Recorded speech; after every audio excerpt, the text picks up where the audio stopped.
भाइयों, भाई ये जो लोग ओवैसी को भाजपा का एजेंट बताने वाले हैं, ये कहने वाले हैं कि ओवैसी मुसलमानों के साथ में गद्दारी करने का काम कर रहा और बीजेपी के साथ मिलकर चुनाव लड़ने का काम करे, हमें हरावे, गठबंधन को हराने का काम ओवैसी करे। अरे जब ओवैसी तुमने हराने का काम कर रहा तो गठबंधन में ओवैसी ने शामिल क्यों नहीं करते? बिहार में आपने ओवैसी शामिल नहीं करा गठबंधन में, अब वो चुनाव लड़ेगा, वहां तुम हारोगे तो सारा ठीक रहा, ओवैसी के ऊपर वोट दियो। हमारे देश में सबको अधिकार है अपनी पार्टी बनाने का और चुनाव लड़ने का, तो ओवैसी पे इतनी दिक्कत क्यों हो रही है? अगर वो अपनी पार्टी बना के चुनाव लड़ रहा, ऐसा ही यूपी में उपचुनाव में हुआ था, जहां जहां समाजवादी हारी, गठबंधन हारा, वहीं लोगों ने ओवैसी पे ठीकरा फोड़ा कि ओवैसी ने हमें चुनाव हरवा दिया। अरे अगर ओवैसी तुमने चुनाव हरा रहा तो मिलाओ उसने अपने गठबंधन में, उसने साथ लेकर चलो।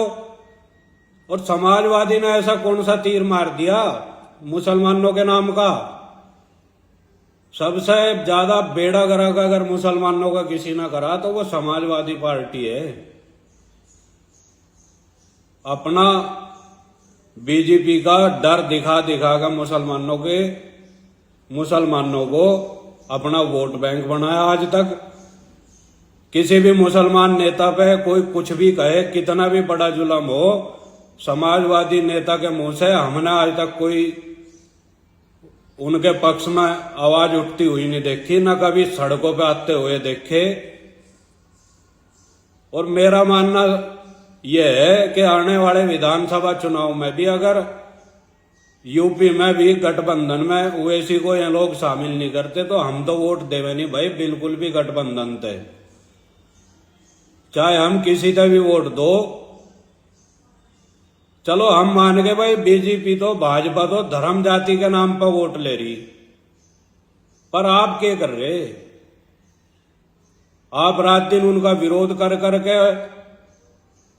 मुसलमानों के अंदर उनका डर बैठा गया, आप भी तो अपना वोट बैंक बना रहे। और मुसलमानों ने समाजवादी तक कब वोट नहीं दिया? बिना मुसलमानों के समाजवादी पे है कि मुंह आपका खुलता नहीं। अगर किसी मुसलमान पे कितना भी बड़ा जुल्म हो, कोई उनके खिलाफ कुछ भी बोलता है, समाजवादी के नेता सब चुप।